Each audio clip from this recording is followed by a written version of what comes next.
Yo, what is good? This is your boy PJ and DJ P with the Real Ass Recap, back again with another episode. Make sure you tune into our YouTube. No, make sure you tune into our handles here. You know, TikTok, YouTube, Instagram, and make sure you check out our videos in the latest ones. Daniel just put a video about Stephen A. getting yelled at about LeBron, right? Got in his face. Yeah, that boy got up all his face. That was kind of, you know what? Let me ask both of y'all that real quick. This is just random, but it's just a little quick current event. All right, real quick. If your son is in the league, do you feel the media is able to criticize him without you taking it personal? Yeah, you have to. You're part of the league. So if someone reacted to you or confronted you, how would you feel if you was an analyst? I would be like, yeah, like I'll be fine. Like you have to talk about my son. You subjected your son to that. Like if you're gonna get judged like that, your son is also gonna get judged because you're part of the league. I'm with you. So if you did take it personal, you would look like a little biatch. Kinda, yeah. Okay, that's what I didn't know. And if you ain't see it, go watch the video I made today. Let's go. But anyways, I just feel like when it comes to like the mental state of the world right now, bro, it's like a whole crazy spot. You leading this up. This is a good lead up.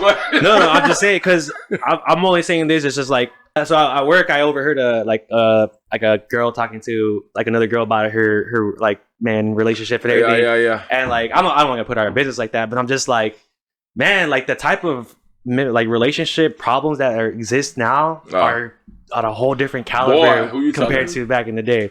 But with that being said, I would like to introduce our guest.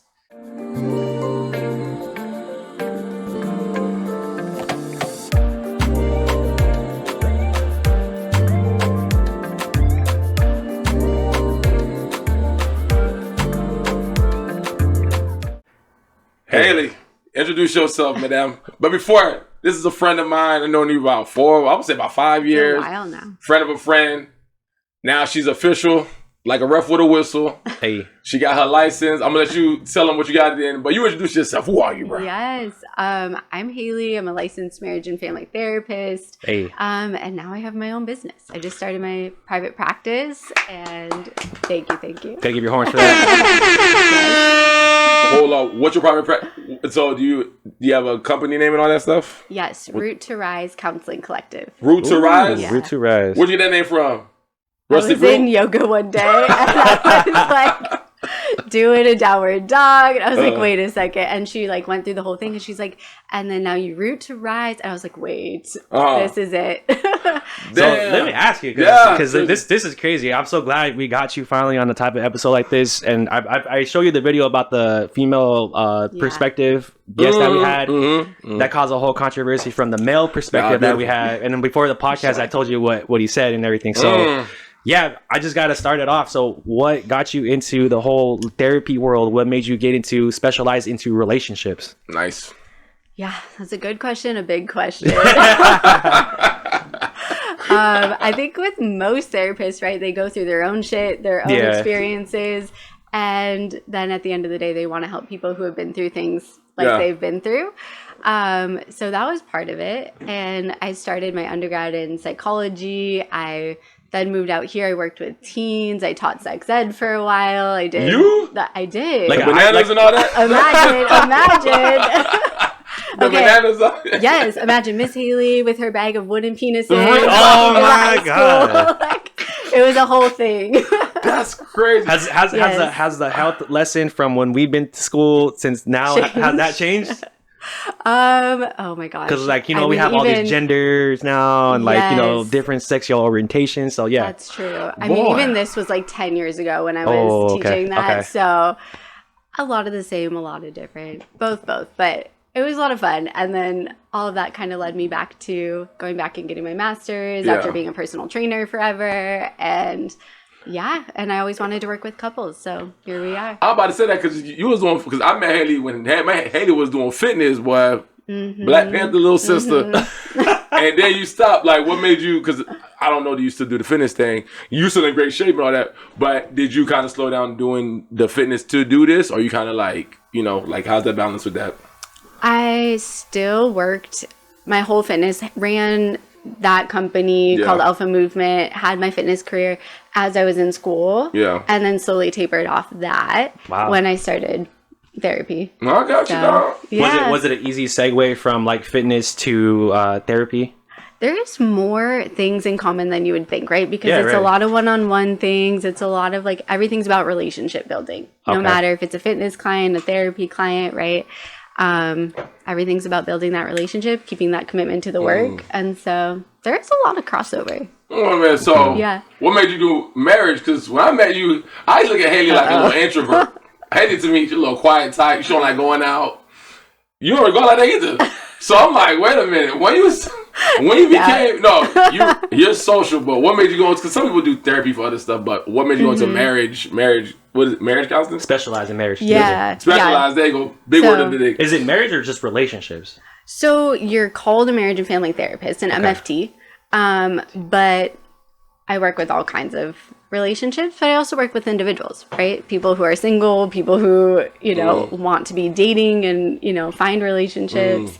Really? Yeah. So she's Cupid. No, that's I'm curious. So like, because therapy, I think of therapy like very traditional. Like you sit down on the couch, you have a shrink, they ask you questions, tell me how you feel, kind of stuff. So, but like, okay, I'm trying to put myself in the relationship aspect. So, are they asking you like advice? Are you kind of like exploring how they think and like how they make them feel to like be able to be out there more? So, what's that like? Yeah, when I'm working with an individual or couple? Yeah, an individual, a single person, and you said that they're like trying to find relationships. Yeah. So I guess I like my job because I'm good at finding patterns. Okay. So I'm looking at their behavior, at their like, what do they bring to their relationships? Why haven't they worked out? What I got a good question for that. Go. Yeah. And what was going on? Like, what was their part in that, right? And then what were their fears? Where did that come from? I'm tracing all the way back to like, when did you feel like that when you were a kid? Whoa. There's a lot. And then we figure out what needs to change, right? So, and then I'll give it to you after that. So you said like, you try to explore what they have to bring to the table. I've noticed and I'm starting to realize that a lot of guys try to say, I'm the nice guy, but the nice guy doesn't have much to bring to the table but them being nice. And they feel entitled. So do you encounter people like that? And then how do you change their mind state to be able to realize that, like, hey, you're not entitled. No one owes you anything. Damn, I hate that. Hold on. Go ahead. I know you. Go ahead, bro. Yeah, no, there's so much to talk about. Yeah. That way you hit home. No, go ahead, Hayley. Yeah. So I guess when I'm meeting with the person, right, who says like they were the crazy ones or everyone I date, there was something wrong with them or like this and that, right? Like, I think that says more about you than it does. It's all like this. I don't like it. I'm scared to ask, bro. I'm scared to ask. Go. Yeah, then about the other person, right? Because I'm sure they also did their thing in that relationship, but there's a reason that you attracted them or were attracted to them, and that's a you thing. Damn. Hold on. You're true. Go ahead. You just that one messed me up. Go. You know what? Be throwing me off when it comes to therapy. I never did before. But if I went to Hayley and I'm fixing to Hayley, the part that kills me is when you think that you're right. You're like, listen, I ain't do nothing wrong with this girl. And then the therapist is like, well, let's just talk about you for a second. Yeah, like, what the hell? Yeah, like, you know what I did? This isn't about me. You said the word we a lot. Yeah. Like, what do you mean like that? What do you mean you? Like, no. So, all right. I guess I'll answer.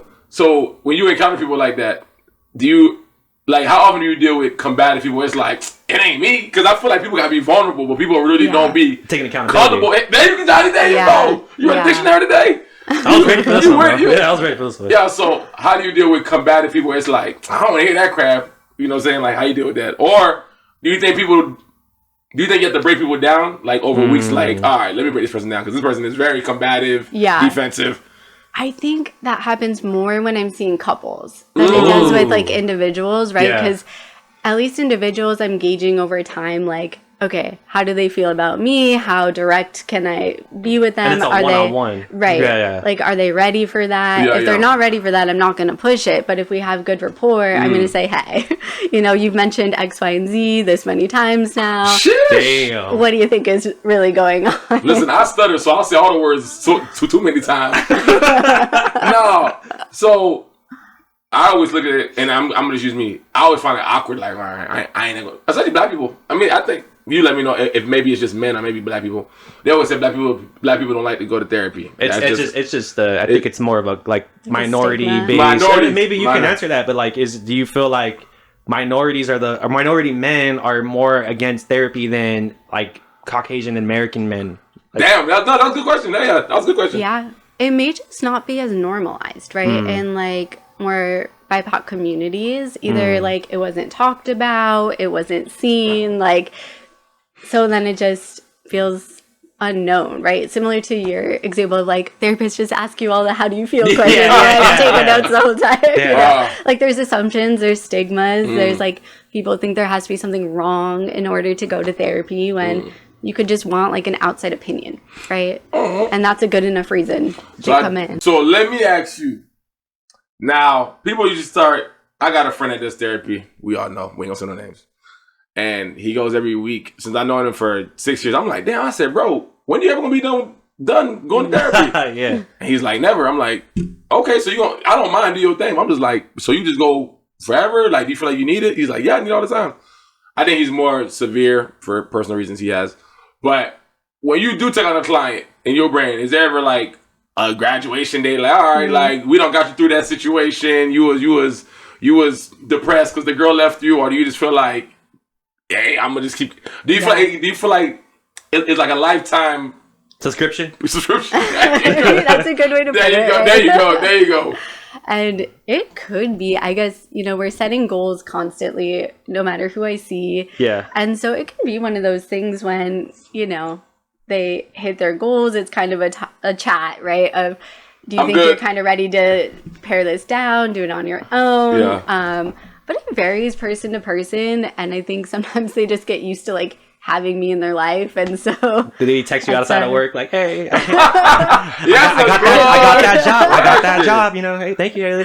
So like, please share that with me in session. Yeah, exactly. Sorry, now I remember the question. Going off of what Daniel said. So because like they have to have an issue or everything. So again, your mom brought up the one time, she's all like, we should go to relationship therapy. And I was just like, for the problem that we're having, and she's all like, I was like I feel like relationship or marriage therapy is like when you're like at the end of wits, or you're like on the verge of divorce. Damn. So then she's all like, no, like we should have a like a mediator to facilitate the debate that we have, so we can get hear each other out and everything. But to me, I was just like, damn, do we really have a problem in our relationship that we have to be like desperate enough to go to therapy? So yeah, I like that.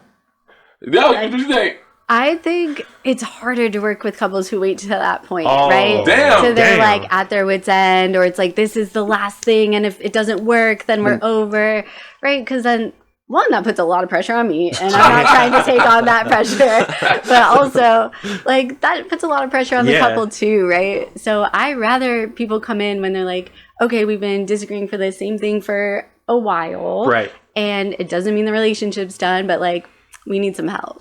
So do you feel like people, honestly, from you looking outside looking, do you feel like people tend to come there on that mentality where it's like, I need to have a problem? Like whenever like you walk in, whenever they walk in, you like, yeah, that guy's kind of checked out a little bit, or like sometimes if you can see that someone's checked out, are you still motivated to try to fix it, or are you kind of like, that guy seems checked out? It's a waste of time. Yeah, it's like I'm gonna do this thing that it says in the book, but now do you ever feel like there's no worth in trying to help at this point? Yeah, okay. Because I know with therapists, you guys can't be too involved. You got to be kind of distant. So that's what I'm saying. So because I give up. Like, you're just like, it's done. I'm like, this girl, get out of here. Yeah, go ahead. Well, I guess the first time I see couples, right? Yeah. I see them together, and then we break off into 2 individual sessions. Damn. So if I kind of notice that's happening in the first one, maybe during that individual, I'll talk to them a little bit. Hey, I noticed this. Like, where are you at in the relationship? Get a little bit more information. Damn. Is that like a tactic or a strategy?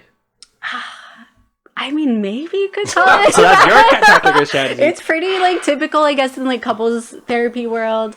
Sometimes with couples, I find later on we need to do that again, and so we'll do another individual session. But there's always like a no secrets policy, right? So if like you tell me you cheated, you like did something, you tell the girl. I always say I'm not going to put you on blast, but if you don't disclose that, it's going to be an issue. It's going to be an issue, and I'm not going to be your therapist for my Oh, so, damn. Yeah. Hey, you a thug like fair that? to the other person. Get out my right? office. Yeah. That is kind of fair, though, because if you did cheat, just for example, and it's like, Hayley knows, and then the ladies or the guys crying, it's like, listen, bruh, we didn't tell you this, but this is what happened. Mm-hmm. So have you ever had to deal with that as of recently? Like, Luckily, not yet. Oh, no. Damn, that's Luckily, crazy. not yet. So let me ask you this one thing. So how do you, because like I said, I like to hear, I guess, cheeseman, Spanish, I like to hear people's business sometimes.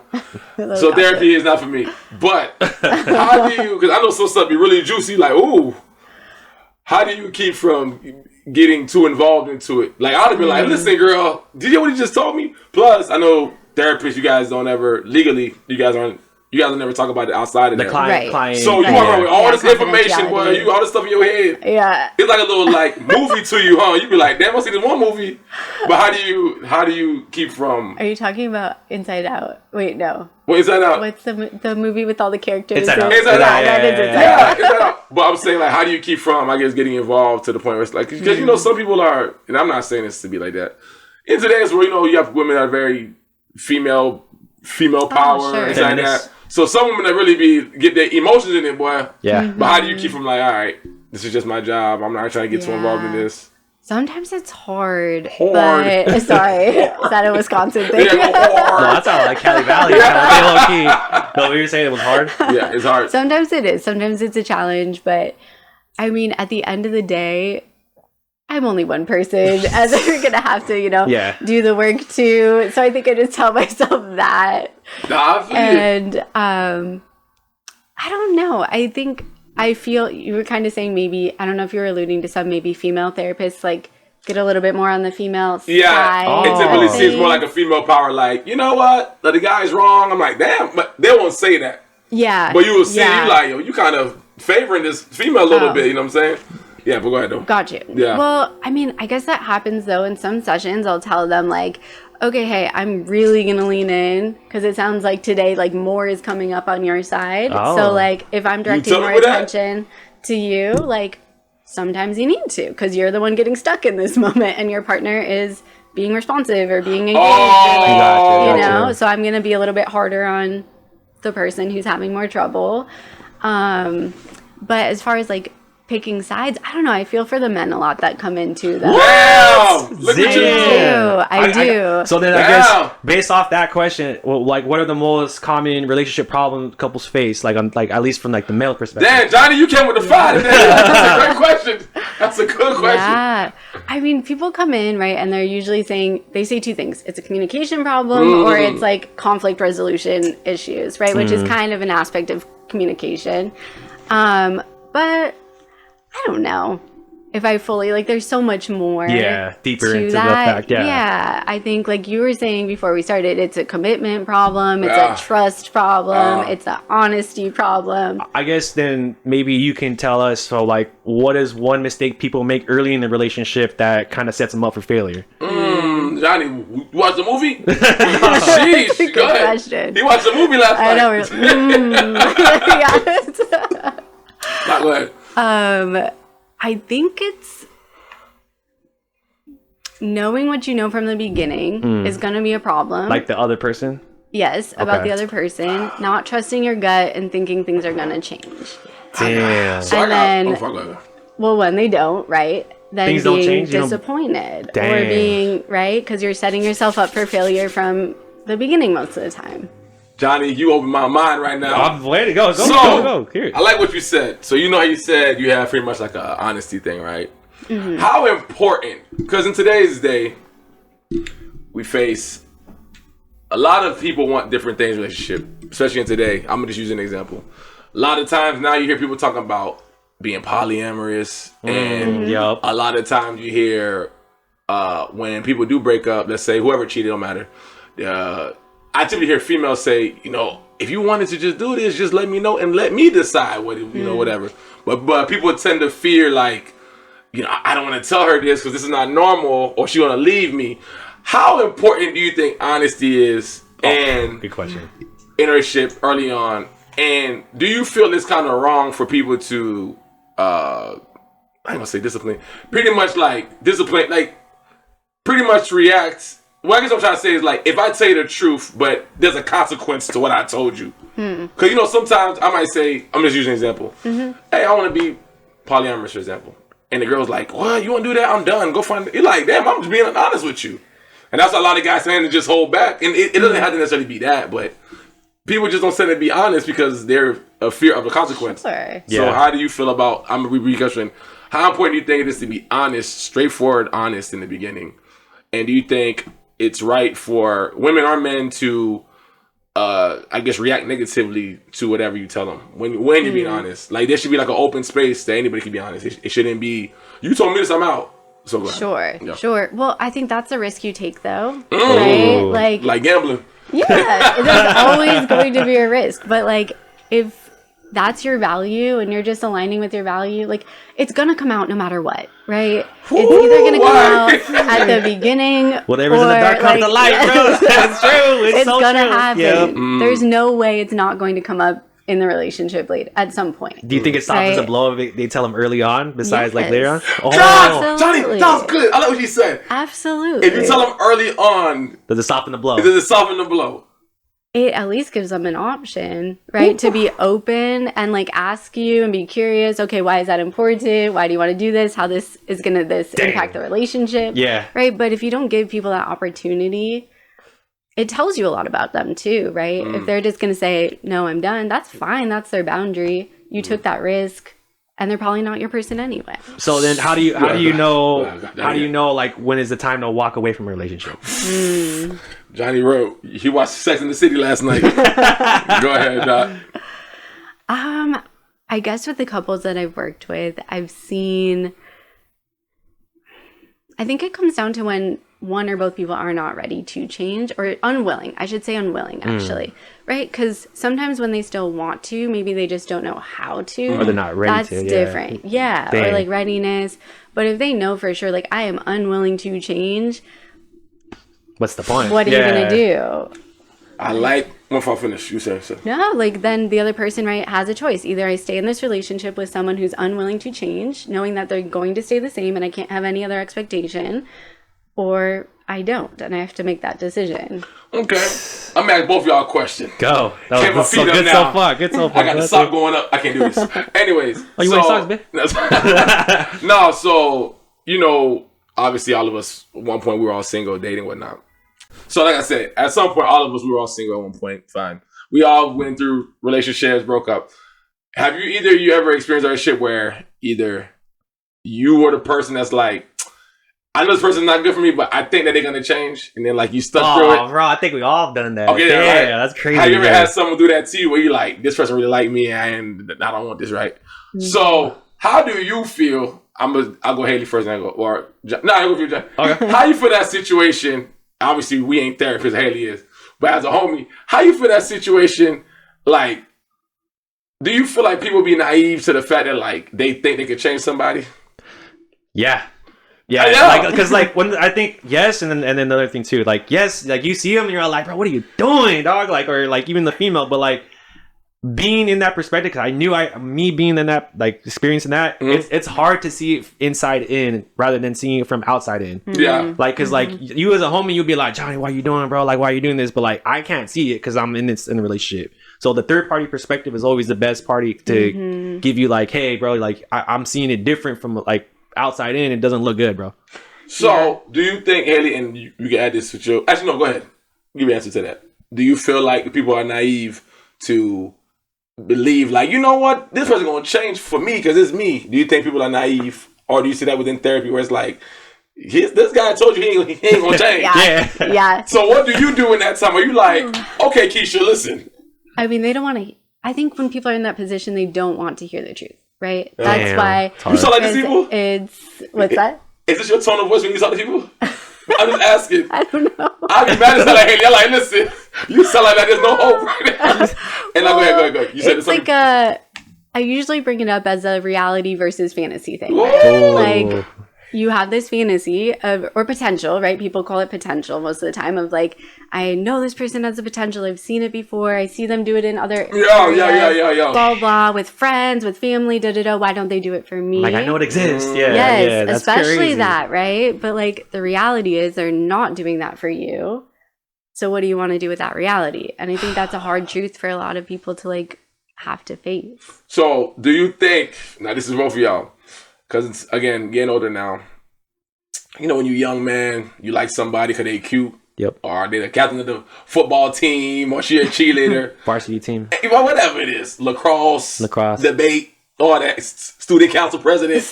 But then, when you get older, you're like, okay, I like this girl because she was cute, but I don't need to be with a girl like that. When you get older, because now I'm 35, obviously I got Lily, I'm good.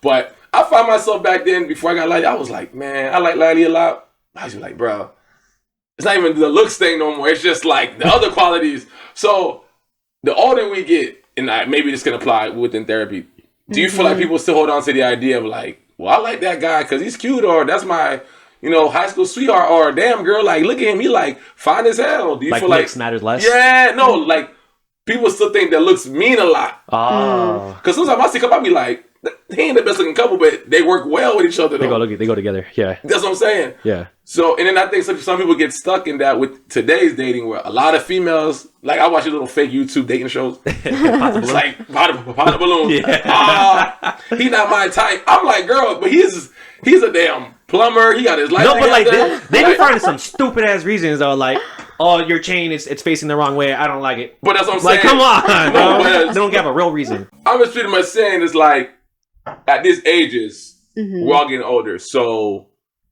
typically when we were younger, we would go off of looks, off of the simple things. Yes. So when people are together and things aren't working out, some people just hold on to the idea of like, well, he's cute, or I'm never going to ever find someone that looks as good as this person. Versus when you're older, you're like, you know, I like my partner, but it's not because her looks. It's like she knows that I'm allergic to peanuts or something like that. You know what I'm saying? They know you. So whenever, they know you.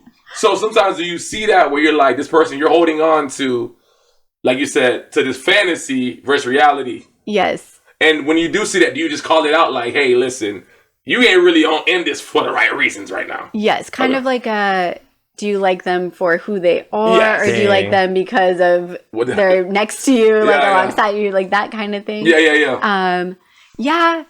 I think I can get fairly direct with people on that, but again, it depends if like individually versus couples are in front of me, right? No. And I think if they're saying things like, I want to get, it more actually comes up if they're sleeping around. That comes up more, I would say. People tell you, honestly. Yeah, like, so yeah, sex comes up a lot, right? Either individually or with couples, because it's a big part of relationships. So I would say that's where I hear it more of like folks who are still in like dating, right? And they're, you know, nothing's wrong with casual sex. Let's put that there first. Okay. But if they're saying to me that I want a relationship and they're still just like casually having sex, yes, then that is something I will. Your activities, your behaviors. Yes, that is something I will point out. So maybe that's a better example. Okay, that's better.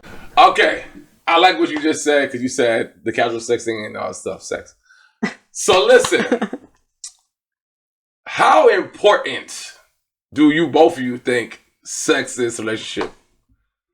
In the sense, like, it has to be great. Some people will put all the weight on the sex, and the rest is like, I can deal with that. What do you think is the balance for sex relationship? Like, how important is it? Don't lie, Johnny. Well, I think like if you're just like sex because like you're just horny and that's it, like that's wrong, I think. But like if you're in love and you have that passion behind it, I think that's the difference. You know what I mean? But you think everybody has the passion in it? No. Thank you. No, okay. No. That's really what I'm getting to. Some people, I don't know their life. But you can tell, bro. Like, yeah. The passion don't be there. So, you said sex. So, when you're doing these therapy sessions, how much pressure do people put on sex where it's like, well, sex is boring or whatever? You know what I'm saying? Like, has that ever happened to you? It's but it typically comes up more as a difference in, like, libido, or how often people want sex, or what like kind of sex. Yes, their sex drive, like what kind of sex they want to be having, like comparing to the old days compared to like where they're at now in their relationship. So it's more like that type of thing. Can I ask you something? Because like you know, like, do you ever deal with like in therapy? You don't have to put anybody out, but like with people that deal with like open marriages and open relationships. Boy, you said my question. You said my question. She sparked it. I was like, I'm so curious. No. That was good. That was beautiful. You thought that was beautiful. Thank you, Saint. Yes, that was a good question. Yes. Bro, so let me ask you that. You deal with that, right? Typically, we know that's crazy. Okay, well, everybody's different religion, but biblically for Christians, traditionally, that's not the right thing to do. You being a therapist, when you hear that and people say they're having issues and they're living that lifestyle of open marriages and poly, how do you help that person out? How can you? How can you help that person out? Can you? Yeah. Johnny, great question, Johnny. It is a good question. I think though, like, so personally, right, if I'm working with a couple that's what they want to do, no judgment there. That's what they want to do. Then my job comes to like, how do you negotiate the boundaries around that, right? And how do you communicate? Because there's something up with the communication or the agreements that's causing the problem. So the agreements, and you can continue because I just had. So do you find that it's the men trying to convince the girl about the relationship, or is that the woman is like, is it the men that are like push the women, or the women are just willing to do it to please the man? Damn, Johnny. That was a great question. I think both of those would be the wrong reasons to have an open relationship, right? Like, so what would be the right reason? If one person's pushing the other person, or the other is not like pushing. Okay, so let me bring up the idea. Yeah. So like, I've heard by just like eavesdropping that there was a girl that was like had her man wanted an open relationship. Mm-hmm. She was only cool with it because she loved him and she just wanted to make him happy, and by accepting that, she thought that he was gonna love her more. Oh. That's true. I see what John's saying. That's true. So, I guess the most success I've seen with couples is if they already have a really stable relationship, right? That it's like when people try to have a baby to fix their marriage, or I know about that. You know what I mean? I've heard that, but I'm saying it's a thing. Yeah, it's a thing because people think like the baby will bring them closer, right? Or like keep the other person kind of in it, or whatever, all kinds of reasons, or it will hold them in the relationship. Yeah. So I think about it like, if it's for that reason, that's not a great reason, or that's probably not going to be that successful. Yeah. But if it's that, okay, we want to do this thing together because it brings us more pleasure, more joy, excitement, or joy, then okay, let's figure out how to do that. So let's go into not literally your personal life, but I'm gonna ask you a question. We're not bringing nobody up in this. You being a therapist, do you find it a challenge do you ever use what you learn in your own personal relationship? I knew this one. You damn right, because sorry, baby. Yeah. Sorry, shout out to my boy. I ain't gonna say no name. Shout out my homie, though. He know who he is. I can say his name? What? Shout out my boy Marty. Shout out Marty, bro. So you're like, Marty, you know what? Yeah. That applies to the Montessori lessons that I learned in psychology, and I'm gonna need you to bring it down. Shout out to Marty. Nah, man, Marty's a great guy, man. I love that guy. So I'm always like, damn, if Hayley has all this knowledge, which you've always had this knowledge, she didn't just turn this on in 2 years. Since the day I met her. So how does that play a role in you and Marty? Like, I'm not getting an argument, but have you ever felt like, damn, I am kind of being a therapist versus a girlfriend right now? Yeah. How do you separate that? I know. Poor Marty, I got you, dog. Poor guy. Praises and blessings for how much yes, for how much he puts up with. Yeah. But no, he's a private guy, so I'm not gonna out of respect not say too much. Yeah. But I mean, it's hard to keep separate, right?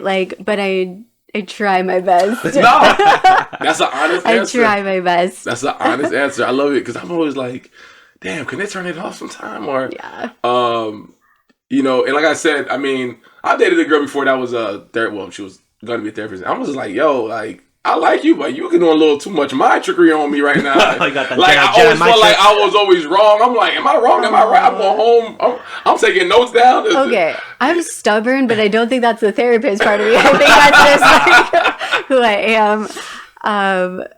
I mean, I guess it's like a practice what you preach thing, right? Like at least that. Like I'm not trying to preach to him necessarily. At least I'm trying not to. But then I at least want to show up as my best self if I'm working with people and teaching people these things all day long. Like, that makes sense. I have to try to also lead by example. Do it. I got you. So I got a question, and then I got 2 more questions, and I'm pretty much done. Oh yeah, go. So my thing is that we as we get deeper and deeper into like society and like the human mind evolves, we get really, really deep into like social media and like social media apps, and now we're even getting here. Like I feel like every year we're starting like there's like a new dating app. Like, you got like Hinge, you got like Tinder. So what's your like your opinion on like the social media like when it comes to relationships? Does it make it better or does it make it worse? I like that question, Johnny. It's a good question. Very good question. I think it makes it challenging, right? Just like any other like internet, like not face-to-face thing. Yeah. Because like I think most relationships, their energy, they're so vibes. good. It's all about vibes. And I think it's created this idea, this illusion, right? That there's so much opportunity. There's always something better out there, someone better to meet. And I think it goes back again to the commitment thing. It's hard for people to commit because they feel like, well, what if there's something else out there? Yeah. And I think the apps kind of like feed into that mentality. Well, yeah, because like, and this is what I kind of saw. Like just like women that were only able to have like access to men within their city. And like, let's talk about like, you know, some girl from like the Midwest, small town type of girl, right? Now she has access to all these men in different types of the country, not even the whole country, but like different countries in the world and stuff like that. So I just feel that men have a disadvantage in the dating game now because now they have to put themselves out there, and social media, just based off when I've seen like, you know, at the field, they don't have a good amount of women actually even wanting them or even giving them the time of day. So I guess with that, because you talk a lot about singles, do you run into like men that have a lot of issues, especially social media that play a big part in all of our lives nowadays? Do you see that like because I'm only talking for men, that you see men putting themselves out there less than what they used to do? Oh yeah, I see what you're saying. Okay, I got you. That's a really interesting way to look at it. No, that's real. No, that's real though. That's a real guy's perspective. Though. Yeah, I don't know if I've thought about that. I've thought about it in terms of like the benefits are that it increases the opportunities for right? women. For exactly. Not for women. Like you go on a women's phone and you just go like pull up the DMs. They got a whole roster of like 200 people waiting, and then they're like, she's like playing Bachelorette. If she has the pick of the litter. You know what I mean? Yeah. Yeah. I hear that. I never thought about it. I mean, I work individually, I would say, with mostly women, primarily women. Okay. So I haven't heard from as much of the men's side on that. But that's life though, you know. Men don't share enough either too though. But men don't really be women. Not you, because that's your job. But a lot of times, women don't be knowing those type of things that men go through like that. Like women y'all got options, man. Dude, we just get lucky. Yeah. And then now and then just going into my last question is this. Now we always have this talk about women, about high value men and high value women. It's just like, okay, yeah, we are pretty much by society terms already established what a high value man. He's got to make 6 figures. He's pretty much got to be a leader. He's got to be a provider. He's got to be able to provide for not only himself, his wife, and his family. Everything. But the second you try to come up with like examples of what makes a high value woman, you get shot down. You're ashamed. You're like, oh, how could you talk about women like that? You know? Yeah. So with that being said, like, because you deal with mostly women, like, do you hear a lot of women kind of like, I want this type of man, and then I feel like maybe do you put them in check and letting them know like that man doesn't really exist in reality? It's really only like a 1% of men that exist in that kind of categories that check all those boxes. So do you find like a lot of women that are like, oh, I want the best type of man and this caliber, but like they're not doing anything for themselves to get that? I get you. Yeah, I get that. To like live up. Yeah. That was good, Johnny. Standard, yeah. That is a good question. I think the thing is that a lot of women who are genuinely looking for like monogamous relationships, at least in my experience, also feel very disheartened with the dating process. pool right now? Yes. Oh, okay. Yeah. Yes. It's not that great right now. And so only in that there's like so much ghosting, there's so much like of that going on. And so I guess if I was going to point out anything to them, it would be more about their actions. Like, are you doing the things and are you in the spaces of like meeting the type of man that you want to meet? I got you. Does that make sense? I got you. It makes sense. I feel like a lot of women say that they want a type of man, but they don't know the type of man that they really need. Damn, Johnny. Yeah. Okay, say more. Sometimes. Well, I'm just saying, like, okay, so like, just going to elaboration. This is all just like things I observed. So like, I feel like a lot of women, like going back on the 6'6" thing, like 6 figures, 6 inches, 6 feet tall. Like, I feel that maybe the guys that the current dating pool are not putting that time and effort, and I think it's a commitment thing that we keep going back into. But like, maybe just going into what you're saying, I feel like women feel like this is a sense of security with those certain situations. That's the things that, you know, like, if I can find a man that can make 6 figures, I'm secure. I don't have to worry about that. 6 inches. If he's six feet tall, he's typically noticed as like a healthy man, and he has good genetics. You know what I mean? Our kid's gonna be this. Our kid's gonna be tall. They're gonna have a more advantage in life. But like, I feel, and this is just me, I feel that like, and men too, I just like, we all say like, oh, I want the best baddie. I want her to, like, you know, have this features and all that. But like, do you really need that in your life? Or does that really fit the personality that you are? Or like, are you just saying that because society puts that upon you? Damn, Johnny boy, that was a textbook you gave us. No, that was nice. No, that was great.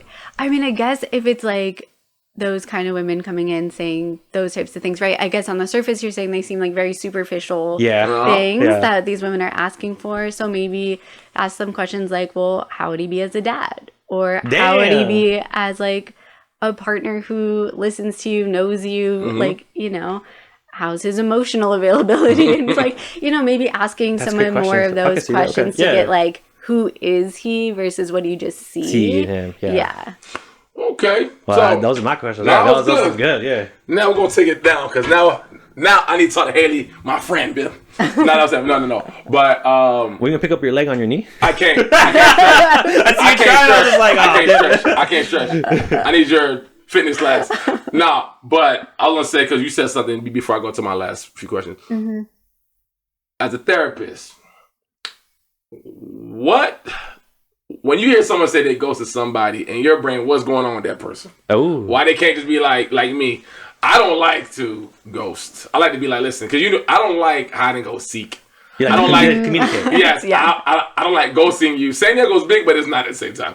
I don't like ghosting you, and then I go down the gas lamp and I run into you. Oh my God, that's that girl's Keisha, and I'm just like, I don't like that. I like to be like, hey, whatever, Jessica, this is not working out. Yeah, we're done. So when you say here's some man or women ghost each other in your brain, like what is that to you? Like what's going on in their brain that you think? Like why can't they just communicate? Say it. Yeah. Just be honest and like transparent. Yeah. I think it goes back to, again, risk taking. Like if they're honest about something, they're taking a risk that like someone's gonna be upset or someone's gonna say something. Ooh, why do you think people are scared to like they're just scared of like the reaction? Confrontation. I think so. Yeah, conflict, rejection, like, you know, the thought that they could be a bad person if they, because you see some people that will go to the end of like hell and back just to prove that they're not a bad person. They'll lie all the way to the, you know what I'm saying? Like, that used to be me, boy. I used to be like, listen, I'm a good guy, but yeah, you're right. And like, with me, like I'm a bad liar. Like I cannot hold it in my soul. Like, and then like if it hurts your feelings, I gotta tell you. Like, you know, like if like Danielle, like, bro, I love you and everything, but yo, this is what's up. Yeah. You know what I mean? I just can't live with myself. Like it just eats me up inside. So I gotta like be truthful. And that's probably why me and this guy getting a lot of arguments. Because we're like me and him, like Danielle's who he is. You get Danielle's like, you know, he's an open book. That's who he is. Yeah. And, which is like, you can't be mad at that because you never know. You're not gonna have that feeling like, I'm never gonna not know what Daniel is. I always know what Daniel is. So like going back to like dating and relationship, is just like, do you feel anybody when they go into like therapy that like they're not being like their true self, or they're like holding back or reserving it because they're like, you know what I'm saying? Yeah. I like what you said. Oh yeah. Because I'm not gonna lie, that's gonna be me. I'm gonna be like, I don't know about this. I'm gonna be a little held back. That's the breakdown. Maybe, yeah. I always tell myself, if I go to therapy, I'm gonna try to hold back as much. Like, no, like listen, I have a little issue here. That's about it. Though. Yeah, and that's a minor issue. Yeah, people minimize all the time. Or like, but it's not that bad. Yeah. I'm cool. Okay, why are you here? Why you paying me all this money for? No. So let me ask you this. So now this is more like a social media thing. So I know you're a licensed therapist now. I've seen it. You got your what's your thing again? Call it again? Root to Rise. Root to Rise. She has a Root to Rise IG. We're gonna throw it down here. You can go see. She has the video when she got her license, everything with the jean jacket on. I seen it. So you're an actual licensed therapist. So social media now, you got a lot of YouTube videos where people, YouTube channels where people are successfully giving advice. Giving advice, and then they have a following. And I noticed when some of those YouTube channels, when they don't work out, like the YouTube therapists, Kevin Samuels was a pretty good one. RP Kevin Samuels, but I noticed a lot of them that when things was up, they'd be like, "I'm not a therapist."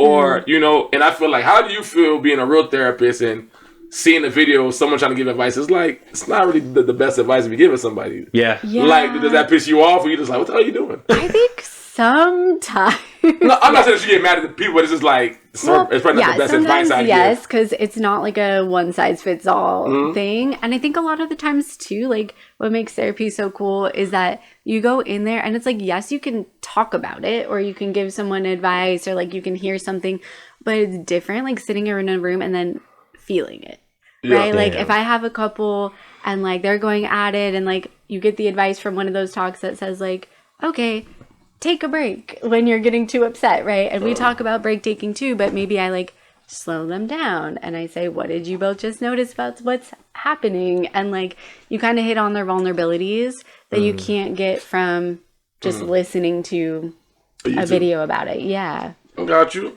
Okay. Now, this is my final question. Dun, dun, dun. We've been talking about commitment all day and we brought it up a couple of times. Actually, that added one more. How do you feel? Actually, I got two more now. How do you feel on the state of dating that you're seeing within this generation? With you being in therapy and the things you hear, I don't know what you hear, but in the things you hear and the things you see, what do you feel? Do you feel like we're getting worse as a society? Do you think that this is just life? Do you feel like, well, this is just normal, things will get better? Because think about like the old school, it seemed this way when we was younger, but maybe because we was young. So how do you feel on the state of dating today? As a society. As a society. I think people are having a hard time. Yeah. I think they're like really like have this whole fear of committing, right? Woo! And like this idea of like things being forever or permanent or feeling stuck or trapped or like whatever it is that they feel about it. But I mean, okay, if you go back and you look at like why did arranged marriages work for so long or in so many different countries, it's because it's about commitment and it's about companionship and like they have all these cool foundational things that I think are missing from a lot of today's relationships. Yeah, I mean, you kind of went into my other ones. I was gonna say, you kind of said it, but I'll just read it. I was gonna ask you, why do you think commitment is so scary? But you kind of or why do you think people are afraid to commit? Let me ask you a question, brother. Ask me. Because you got married. Yeah. What? And I might have asked you this before, but I need you to update the question. Help me. The answer. So you from LA. Yep. You met your wife. Yep. I ain't gonna get into the whole backstory, but pretty much y'all moved out here together. How old you was at the time? She found me at Home Depot. Oh, Home Depot. There you go. But how old were you at the time when it happened? I was 24 going to 25. Okay. Most people at 24 are like, I'm young. I need to live my life. I need to see some more. Just like how she said, like, they got more girls out there for me. What made you commit and be okay with it at that age? I would say my parents.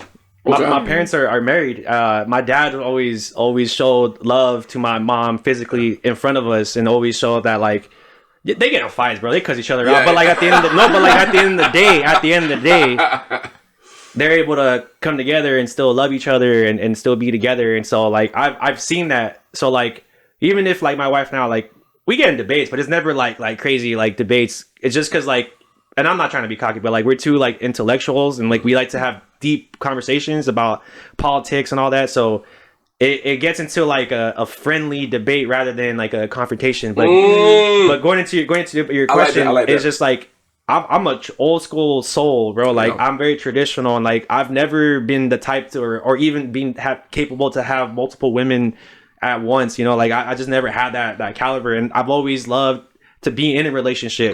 So I've always been, weirdly enough, since a kid, I was trying to find that one, So like at like, you know, at a young age, from like, you know, obviously adolescent, teenage, and then early adulthood, I got tired. I was just like, man, this is dumb. Like, you know, like, let me just give up. Like, I'm bored of this. This is love ain't real, bro. Yeah, like, whatever. Yeah. And then the second I stopped looking and I started focusing on my life, so like I started going to the gym, started getting my career together, started building a career and all that. And then the second I wasn't even trying to look and not even trying to like get to that point, that's when I found Iman. And then we just hit it off out the bat. And then she checked off, which is crazy, the foundational things, which is like, she was very modest, you know, she's very light spoken, she's very you know, she has a beautiful smile and she's very funny. Like I love goofy, funny humor, women. Yeah, like humor's a big thing. Like if you can make me laugh, like we're good. And like literally we laugh all the time. I'll say some stupid shit and like she'll laugh. But like it's just like the foundational things that we had. And crazy, Hayley brought it up. We didn't have an arranged marriage, but we got married pretty quick.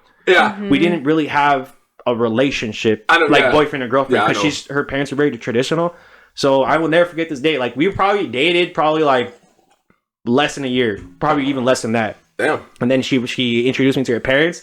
Her parents straight up said, "We don't do relationships. You gotta marry my, you gotta want to marry my daughter, or don't talk to her anymore." And they're like, I don't know what in me got into me, and with no hesitation, I was like, I want to marry her. But look at you now, though. Yeah, and then we married. All that. We got a beautiful live little dog and everything. But like, it is scary at a young age to commit. It is scary because it's the unknowns, it's the vulnerabilities, the unsureness of your future in your life. But when you find someone that aligns with your goals and have the same values and beliefs and future goals as you, it just makes the relationship a lot easier and a lot more, you know, enjoyable. I got you. Yeah, and that was good. But when she watches this episode, she gonna cry.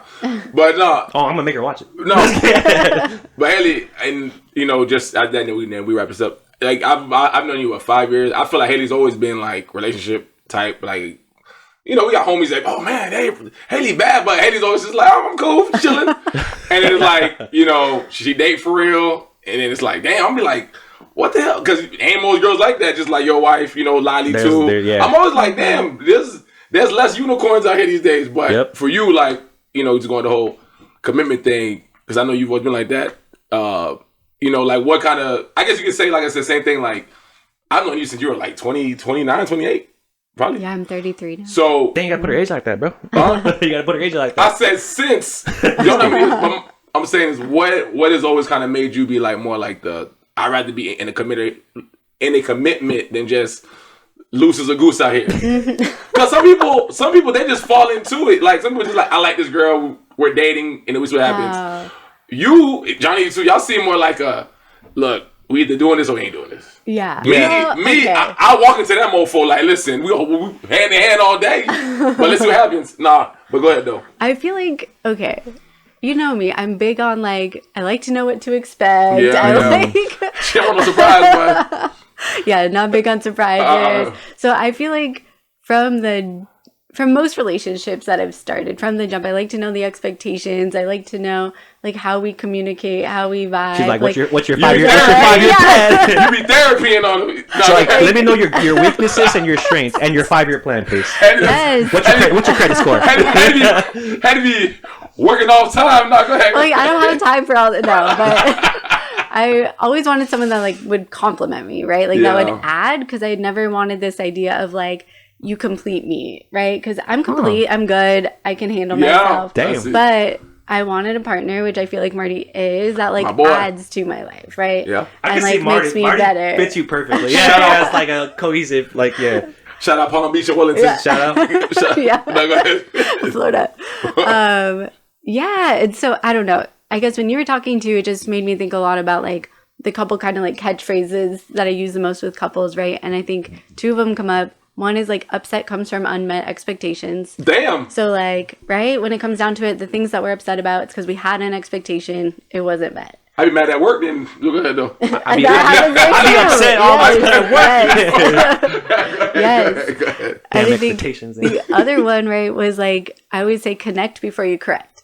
Ooh. So yes, it's this idea, right? Like, when we have conflict with our partners, when we're talking to each other, people go straight into like problem solving, straight into their opinion, into like that is me. That is me. That's problem solver. That is me. But like, what's crazy because like I'm a problem solver, and that's always been an issue. And our relationship, but I learned to stop doing that and to just separate ourselves. So like when we have an issue, I don't go into like, what's wrong? Why you like that? I were like, all right, I fucked up. Let me give her some space. Let her cool down, and then we're gonna go talk to her. I got a question for you because Johnny just said it too. Last question. I'm a problem solver. I got two. You know what? I need some free therapy. I'll pay you back later. Yeah, you're a people pleaser, dog. No, let me get my thing off. Let me get my thing off. Sorry. No, you good. I like it. You said it because now they know. So, okay. What Johnny said, you said that you try to problem solve, right? Yep. Real quick, then I'm gonna get into it. What is the importance of letting things breathe before confronting them? Johnny, it's like you're in my head today. Yeah, what is the importance of I know you, bitch. What is the importance of it? Because, like, I think men mostly, when something happens, we be like, for example, let's say you went out of town for a day and then you didn't call your girl and then she mad. You be like, it ain't really that big of a deal. But women don't like hearing that. You know what I'm saying? Don't say that. No, no. I give you an example. This is Danielle's words, not mine. I give y'all an example. I'm giving y'all an example. People be like, that ain't really that big of a deal. That's a big deal. Based off your reaction just right there, when I said that, what not triggered you, but what hit you as a therapist? Don't do that. Explain what just happened right there. Hey, this is a live therapy. Because it's minimizing, right? Okay. So it's the other person's perspective and their feelings. And the more you butt up against that, the more you say, oh, that's not true. It wasn't that bad. You're just digging yourself a hole. Like, you want to say, okay, hear that. I get that I hurt your feelings. I'm sorry that happened. Leave it at that, right? Next time, how would you like me to handle it? What would you like me to do? How can I show up for you? Damn, man, things be happening too quick. I can't separate it like that. Damn. So, okay, for real. Now, this is the last one for real. No, you're fine. So, you just saying that, right? Do you think, rather as man or woman, do you think sometimes someone can hold on to something for too long in the sense that... Oh, like a grudge? Yeah, because sometimes I think people like, I know me, like Johnny said, problem solve, whatever, cool. My mind is really basic at times. Like Daniel takes like 3 business days to get over it. No, okay, that's cool. He's right though. But I would never lose a friend over. I can get mad at Johnny right now. I'll never lose a friend. I never gonna ever ghost my homie. Nothing. I'll be like, you know what, Johnny, I was mad the other day. But sometimes, not Johnny. Just talking about others. Just say me. No. Sometimes we need your own therapy with Hayley. That'd be a skit. We need you back. Sometimes some people hold on to it for so long. You like, damn, you like, why? In your brain, you be like, yo, I got over that 2 weeks ago. You still on it? So you can't help at that time to be like, listen, bro, I know you was mad 2 weeks ago, but this is a little too much now. How do you feel about that? I feel like sometimes some people can hold on to stuff for too long where it's like, bro, you're just hurting yourself. I'm not trying to minimize your feelings like you said, but it's too long now, bro. Come on now. Like at this point, come on. How do you feel? Do you feel like at that point you should just walk away? You should just be like, like, how you feel about that? Oh, there's so many things. Just give me one. I feel that is an individual most of the time, right? If like you came to listen to understand and not to respond, like that's a big thing, right? When you are listening to someone, you want to listen to understand them, not to respond to them or react. Got you. And if you did all the things, right, and they're still pissed for days, I think that's their thing. Like that's them thing, right? Like that's a them problem. They need to work on their emotion regulation problem, their communication. Like, you know. Yeah, I got you. It can be too long. But I guess how long is too long? I feel like with most couples, if you get really good at like in the middle of conflict being able to take an actual break, and not just 10 minutes, don't take 10 minutes, take an hour. Yeah. But the rules are whoever calls the break has to come back. I like that. Let me write that down on the notepad. There's rules to it, right? You need to take a break, Daniel. We having a bad time, dog. If you get really good at it, right? Like you can have less chance of getting into those holes and into those really deep arguments. I can see that. And then that gets better, right? So it shouldn't take days, right? It should take an hour to regulate and then come back to each other.